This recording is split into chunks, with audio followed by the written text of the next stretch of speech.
Hi, Melissa Dillon here to interrupt the show real quick to let you know that the second edition of our COVID-19 Ultimate Family Plan has now been released. Go to raisingkindness.org to download your copy of the second edition, which is packed with a step-by-step guide to helping you find clarity and calm in your routine going into the second week of the lockdown period.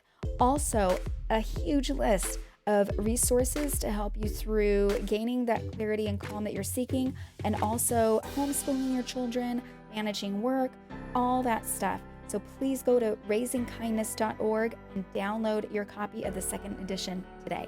Now, let's dive into the show. We're replacing the More Time Loving Mom Life show right now with support to get you through this, feeling like you're continuing to thrive in a life that you love with your kids. Let's do this.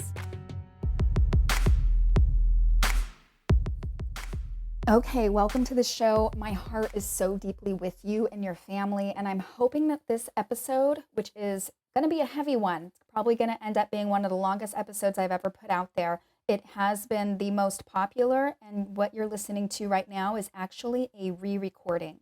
So here's what you're going to need to do. You're going to need to grab a paper and pen to go step by step through this. I highly recommend that you go ahead and go to raisingkindness.org and download your ultimate family plan that accompanies this episode so you can go through it. That way you don't have to worry about jotting down rapidly all the notes that I'm going to give you and all of the steps, but what you can focus on is just completing each step with relaxation and knowing that you'll have it all written down in front of you in a very easy printable ebook. So again, go to raisingkindness.org to download that. Okay. So who is this ebook and who is this episode for? This is for anyone who is working from home and having to care for the kids while you are expected to work. I recently did a survey question out to some of my community online in various social media areas as well as on our website, and I am learning that a lot of you are expected to continue to work full-time if you are working. So if that's the case, how on earth do you do that while you have the kids at home and still continue to feel like you're giving that undivided, loving attention that your children deserve? By the end of this episode, you will have a comprehensive, ultimate family plan routine in place for you and your family that you can go ahead and try out moving forward. Now, the caveat to this is we're going to go through all of these steps and you're going to complete it at the best of your ability based on what the information that you now have from the experience of the last couple weeks being on lockdown. You're going to keep in mind some of the things that you've run into that have been challenging. Keep in mind some of the things that have surfaced as most important to get your best work done and keep your boss happy or keep your business thriving. But expect that there are going to be little tweaks along the way. Your first draft of your ultimate family plan does not have to be perfect. But I do promise you that as soon as you're done with this, you're going to feel like you have a whole lot more clarity and you're going to feel like, okay, now we have something that's actually going to work. I know that this works. We put this in place in our own house. And since this Ultimate Family Plan's first edition has been published, I've gotten great feedback that it is helpful and has been a great support for many families just like yours. Okay, so are you ready to get started? Grab a paper and pen and your spouse even, and let's get started. So this step-by-step plan starts with coming together with your husband, your wife, your partner, your support system, and your mommy tribe, whoever you need to get in contact with or come together with or band together with to help you execute your plan effectively.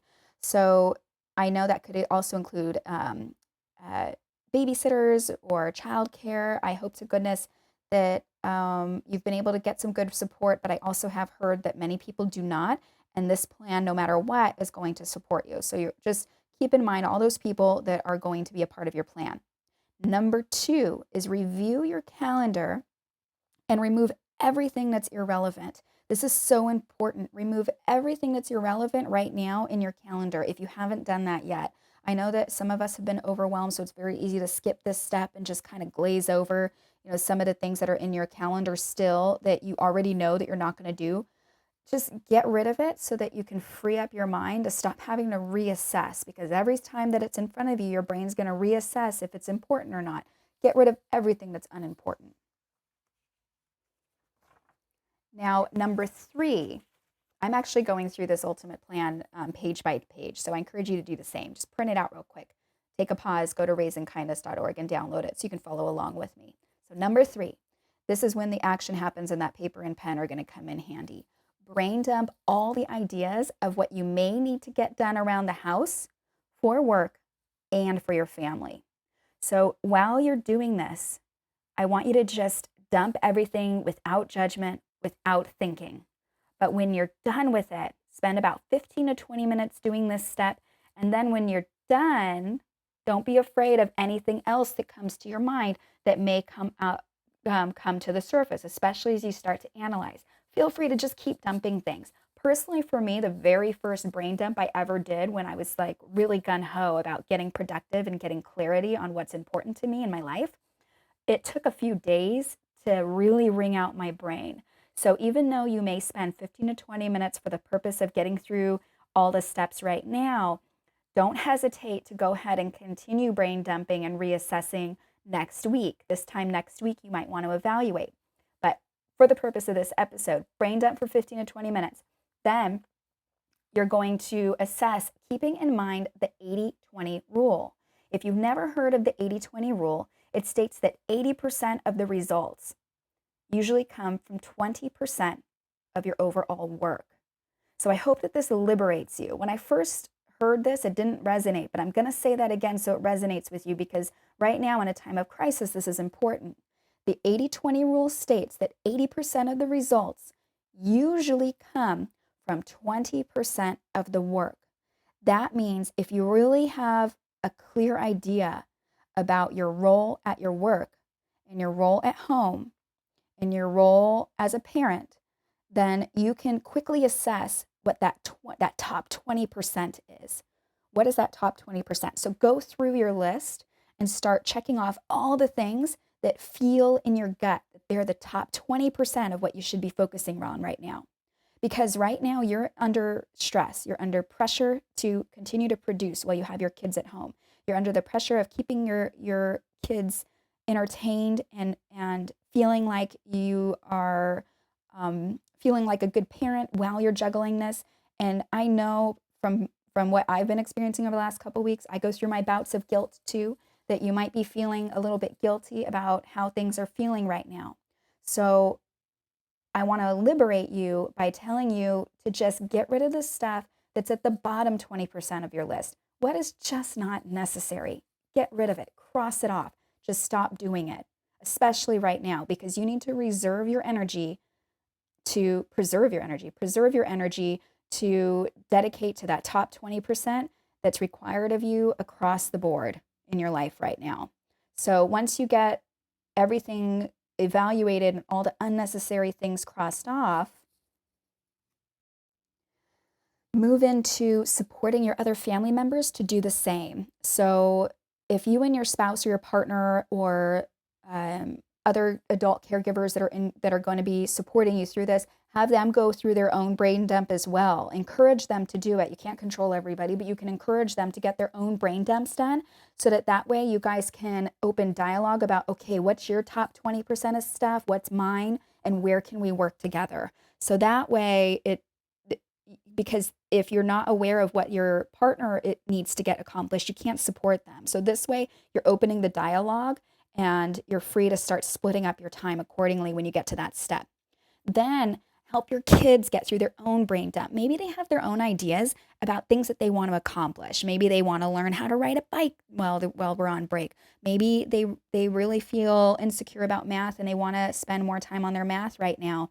Or maybe they're really hoping to have more one-on-one time with you. Allow them to have their own brain dump, so that way you can also keep their stuff in mind, and you guys could start splitting up your time and sharing your time accordingly. And then once everybody's done with their brain dump, if they've gone through, they've applied the 80-20 rule to it, crossed out the things that are unnecessary, circled the things that are most important. That's another part of it, is circle the things that are most important to you. Then ask yourself, to really scrutinize your list even more. Is this relevant or possible under quarantine? So for each item on your brain dump, is it relevant and possible while you're on lockdown? Next, do I really need to do this?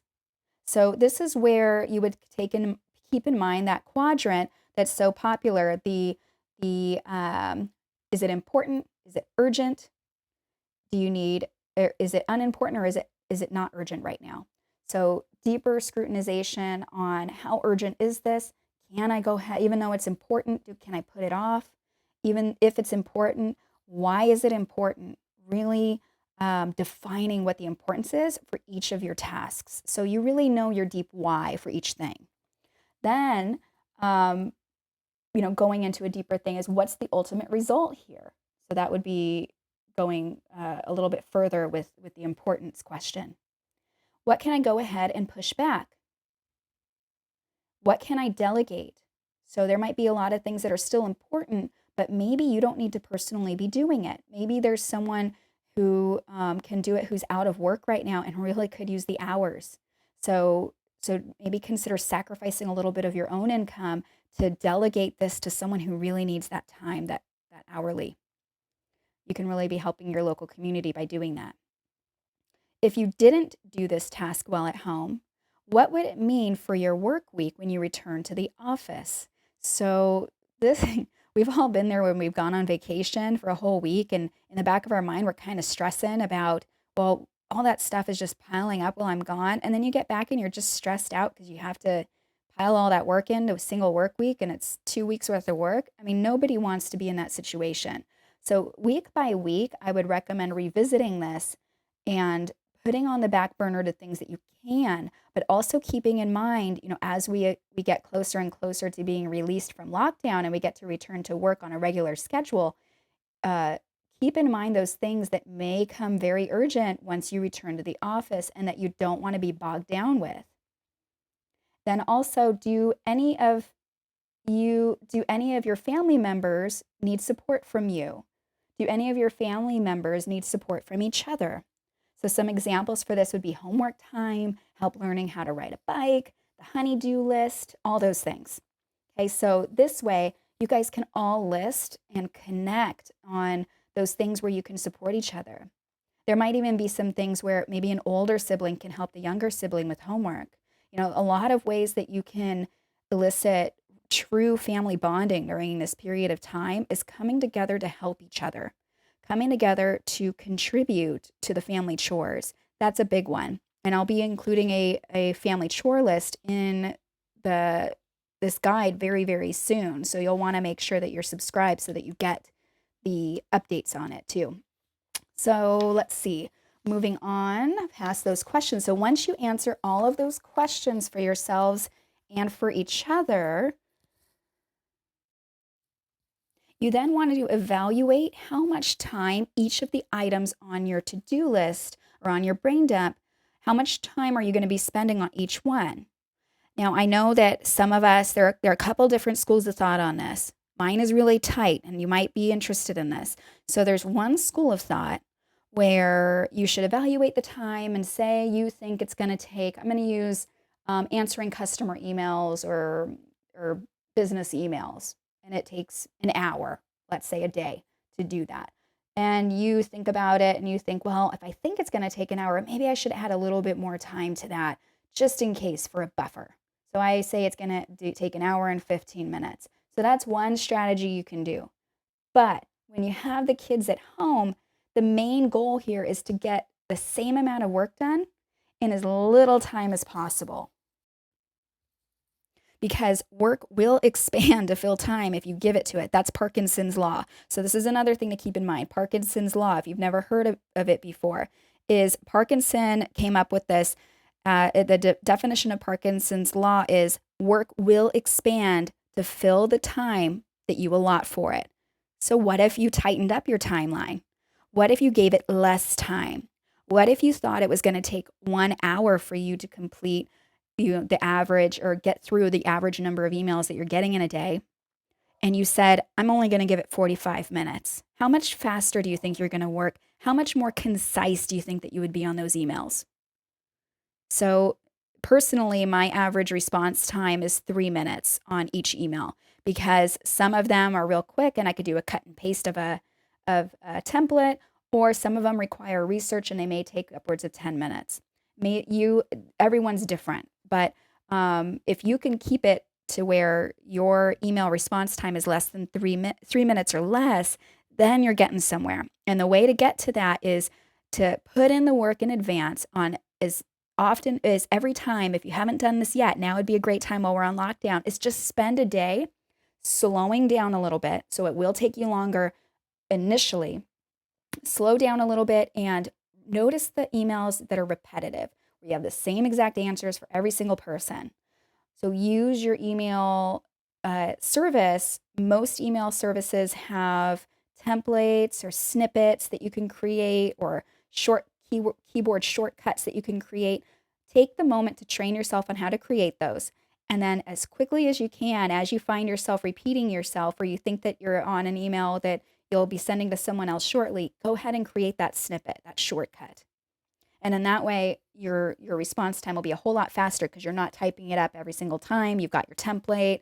And then what I do personally that you might be able to do in your own business is I might have a similar response to everyone, but maybe the question at hand has slightly different options. Like maybe there are 5 different ways that I could respond to it, but it's always those same 5 different ways. So what I'll do is I'll say something like, here's how the snippet's something like, here's how I handled your question and resolved the concerns about your account. And then I have like 5 different bullet points of how I could do it. I refunded you. I set up whatever. I'm not going to go through the whole list, but the 5 bullets, the 5 different possibilities. Then I just delete the ones that I didn't do and leave the ones that I did. So I hope that helps. So as many different ways that you can in your own communicative style, then create those snippets to cut that time. So that's one example. And you could apply this to all sorts of stuff. So the best way to apply Parkinson's law at its finest is to use a timer. Use that timer so that way, as soon as that timer goes off, then you can move on to the next thing. And I know how it feels. It takes real habit.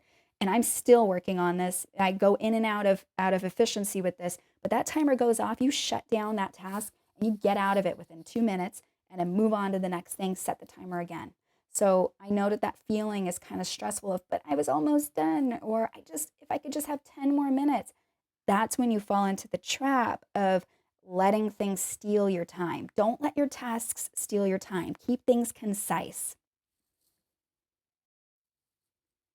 Now, this first initial step of creating your ultimate family plan is going to take time, but it's going to be so worth it. So you and your family, they're going to feel, everyone, including you, is going to feel more in control, more supported in what their needs are, calm and collective together as a family. So this will tighten you up as a family unit to be like, okay, we've opened dialogue and I have a safe place here for me to express my needs. And now we're all together and collective. Does that sound good to you? Okay. So now that you're done with that, you move on to the next step. So that's funny because I'm looking at this and I'm realizing maybe my numbers are off. So number 3 was the brain dump. Number 4, yeah. So we've got number 1. Let me go ahead and recap real quick because the brain dump was really long. So number 1 is you need to come together with your family and your support system. Number 2 is to review your calendar and remove everything that's irrelevant or unnecessary right now so that you could free up that brain power. Number 3 is the brain dump of all the ideas of what you may need to get done around the house, for work, and for your family. Number 4 is consider where you're going to need outside support. So even though you're hi guys.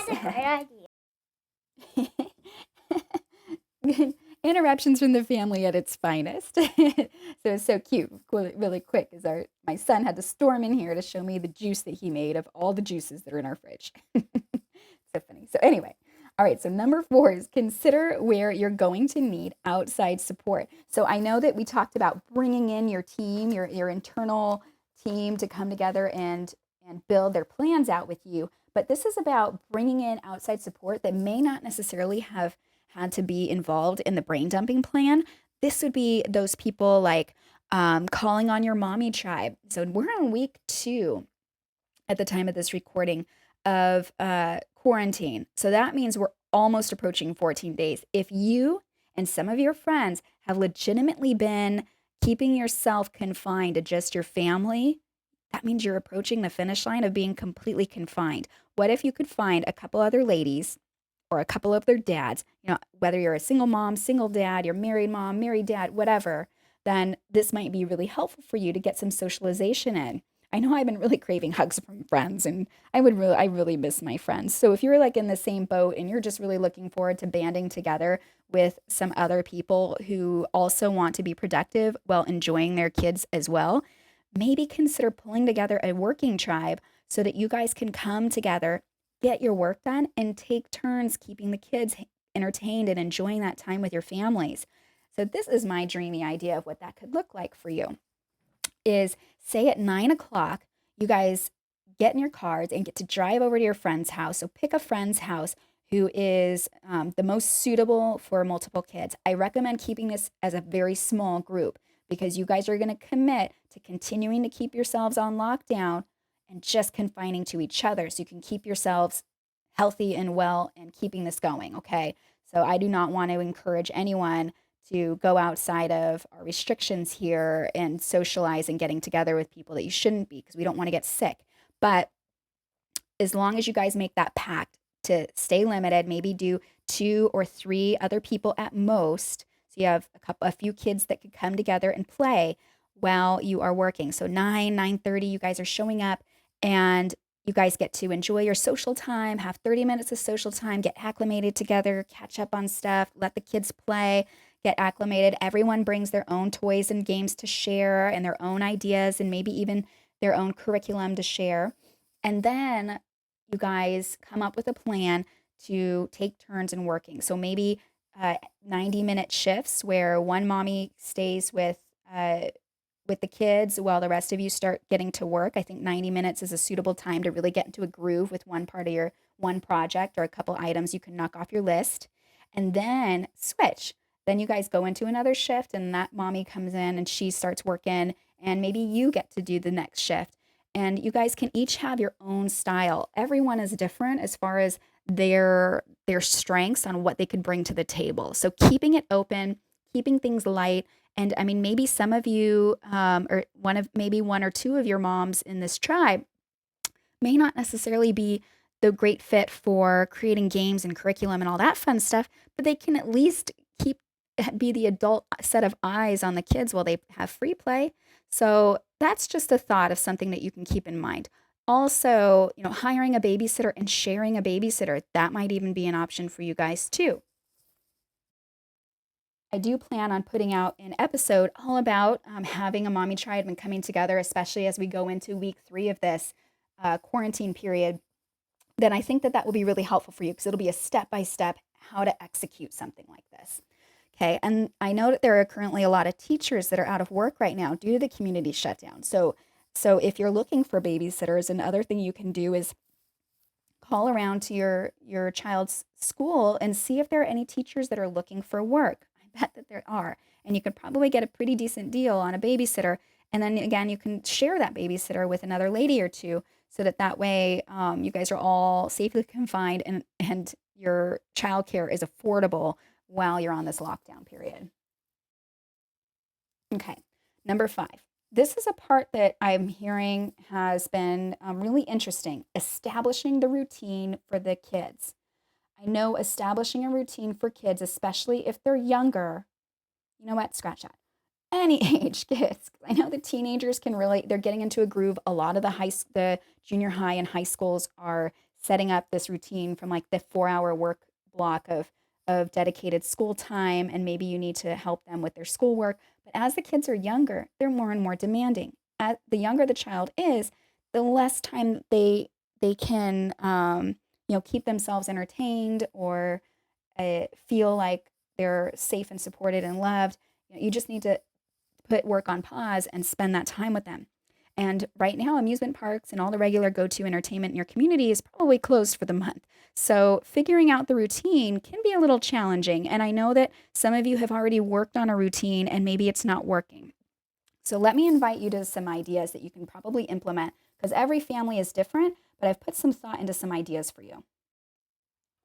So before I dive into those ideas, I want to give you a list of some of the episodes that I highly recommend that you binge on right now on my podcast. So you can go to raisingkindness.org or on any of your favorite podcast apps to find these. So season 4 of my podcast is all dedicated to supporting you through the coronavirus lockdown. Some of the things that I put together that you should listen to are season 4, episode number 31, Ultimate Family Exercise Time Playlist. Also, season 4, episode number 32, the Relaxed Productivity Method, which I'm going to talk about in just a moment here. Then season 4, episode 33, How to Play with Your Kids, the Parent Masterclass Replay. And season 4, episode number 34, When You're Broke and Scared. So I'm mentioning when you're broke and scared, even though it doesn't have to do with your routine.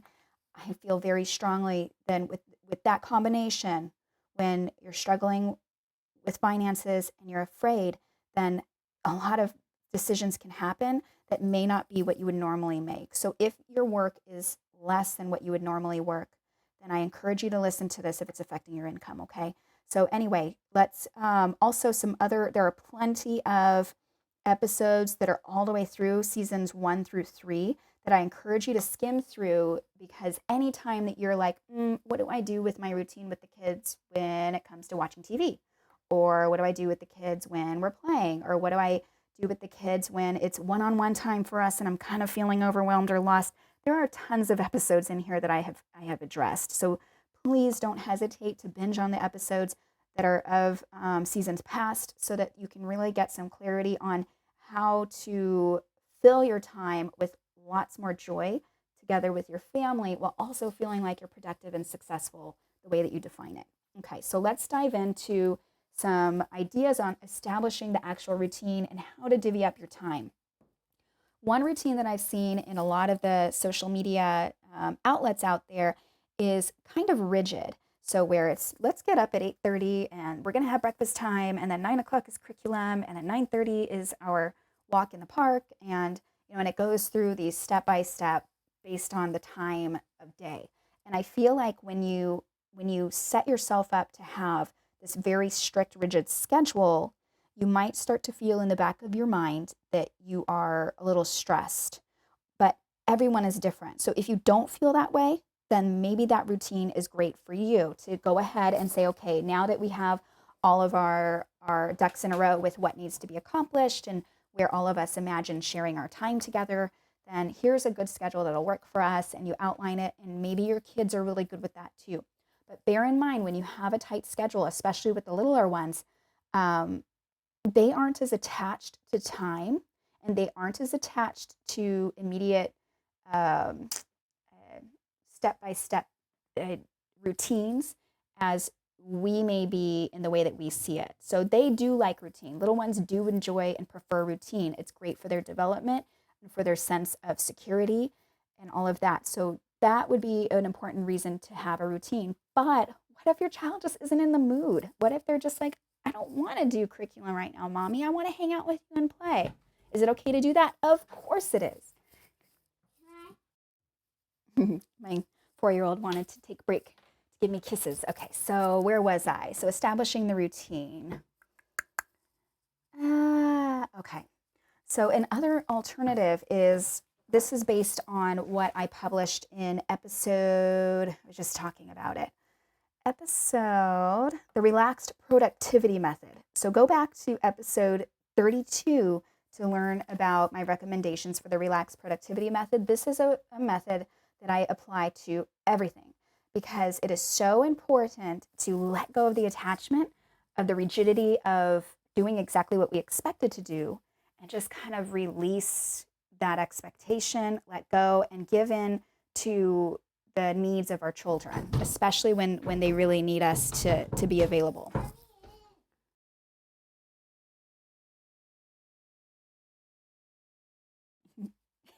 I love how the interruptions keep happening with my little one. I apologize about that. I'm at the tail end of my work, And it's kind of funny that this happens when I'm talking about the relaxed productivity. So I've taken a couple of breaks while I'm going through this to give him those loving kisses and hugs and the attention and reminding him that mama's working right now, but also giving him that undivided attention, making that eye contact with him, snuggling with him, and filling his cup a little bit to give him that sense of security for just a little bit longer so I can get through this episode with you.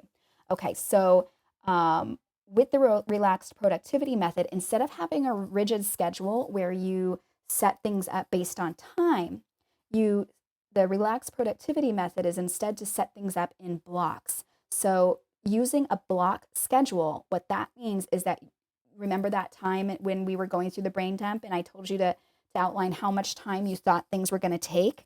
That's when this comes in handy. So what you'll do is you'll establish how much time each one of those things takes and then put them in the appropriate block as far as like in your work block schedule. And then put the most important things first. Get those frogs out of the way, the stuff where you're like, I'd rather rearrange my spice racks than do this right now. Get that stuff out of the way because that in the morning is usually when you're going to have the most energy, or get it out of the way during the period of time when your body does have the most energy and eagerness and tenacity to get through the gritty things. Okay, so I hope that this makes sense for you. Go listen to episode number 32 because I go into more depth about the relaxed productivity method I'm talking about here. One thing to keep in mind while you're creating your schedule, because I know that a lot of you are still expected to work a lot of hours, and some of you might even be putting more hours in now.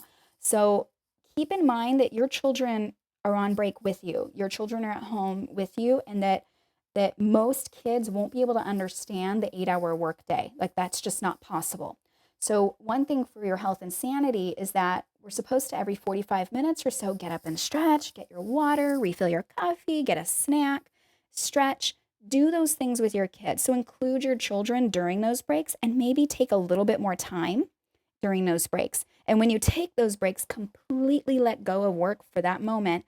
Try your very best. I know it's hard. I get through it. I have many periods of time where it's hard for me too, but just do your best to make the eye contact, connect with your children, really show them that you love them and that you're here, because that'll give you the best chance for getting your important work done and getting your important work done with some focus without the interruptions.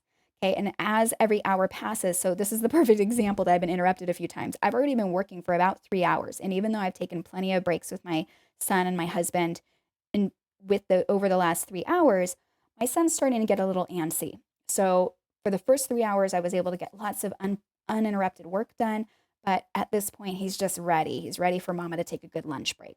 So you're going to be in that same situation too. Follow the energy of your child and flow with it. And as long as you follow the 80-20 rule, you just may get more work done in a single hour than you were able to get done in the office. So it'll keep your boss happy. So as long as you're producing and keeping things profitable for your position, then your manager should be good to go.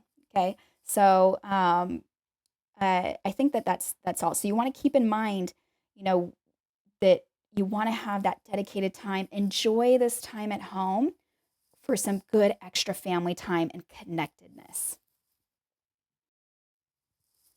Okay, so before I let you go, I want to give you some examples, and I go into a lot more depth in the Ultimate Family Plan that you're going to download at the website. Okay, so at raisingkindness.org, go download that, and you'll get some more ideas. But some ideas of what those blocks of time could be called, because you're going to label them, is the first and foremost family time. Remember that your family time is so precious, and it should be first, because it is possible to put that family time first while also being really productive and successful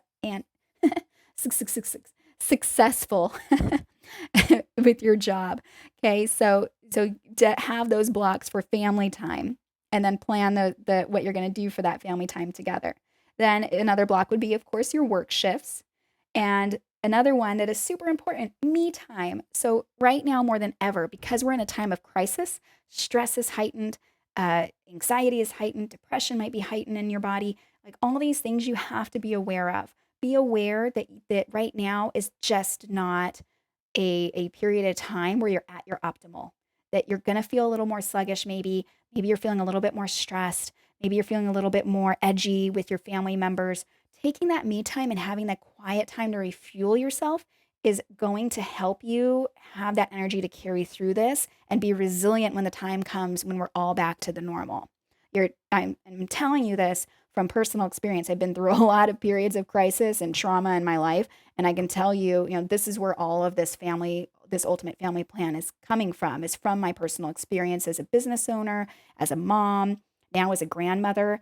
And that me time is so, so important because if you don't feed and nourish your own personal body, mind, and soul, then you're not going to be your best self and the best strong version of yourself during this period of time for your family members. So don't forget to have that block of me time. Exercise. So exercise is another block that's going to feed your body to give yourself the more energy, but your kids need it too.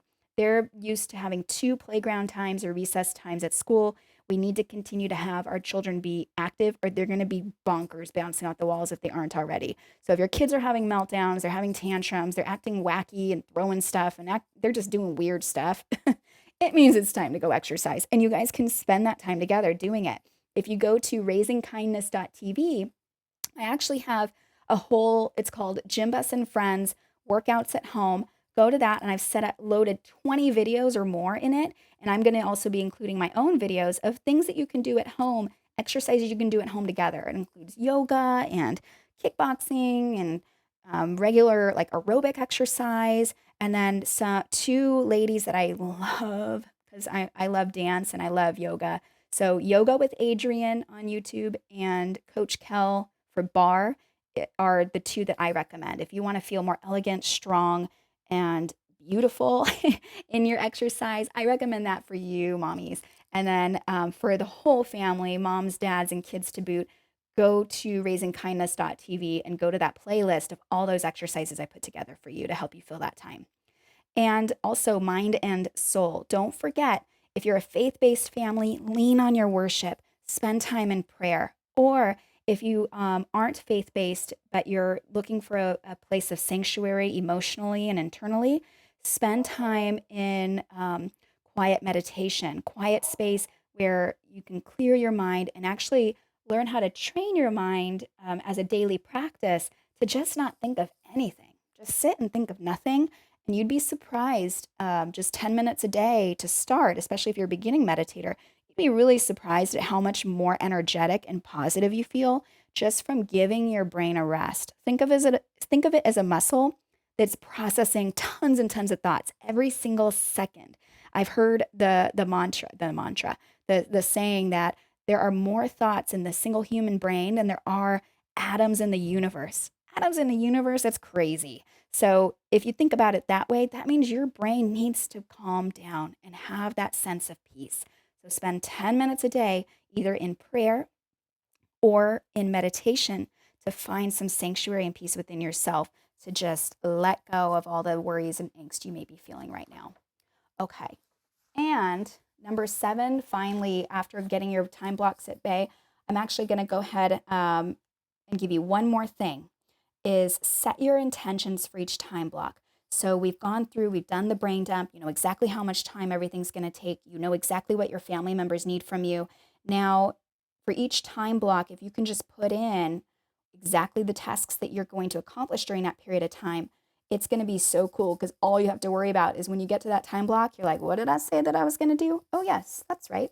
And you just go through it and just knock it out. I personally use Google Calendar, but I know of plenty of apps out there that are calendar apps can support this where it has a notes section and you can just put in the notes section for each block of time that you've set for yourself, put in the stuff that you set out for that time period. And then again, in the relaxed productivity method, if a block gets pushed off a little bit or whatever, just flip-flop it around. Maybe you had the time that you wanted to spend with the kids set in an afternoon block, but now it seems like you need to do that in the morning and do your afternoon work or your morning work in the afternoon. That's okay. So just keep in mind to be gentle with yourself anytime things don't go as planned for the day, and just make it a priority to enjoy the moments with your children, okay? Because we can't ever get those back. The work will always be there, but we can't ever get these moments back with our kids. And it may not be in their childhood lifetime that we'll ever get this opportunity to be at home and work with our kids like this again, unless we start a movement for it to do so. But I'll save that for another episode. Okay, so I really hope that this helps. Go download that guide. I hope that by the time that you're done with this, you're going to be like, yes, feels so much better. Okay, so I'm here to support you. Get out there, be productive, but enjoy this time with your family. It's so, so precious. All right, so thank you so much for listening. I truly appreciate your time. Please let me know if any of this is helpful or if you have any questions. I am here for you. I look forward to speaking with you next time.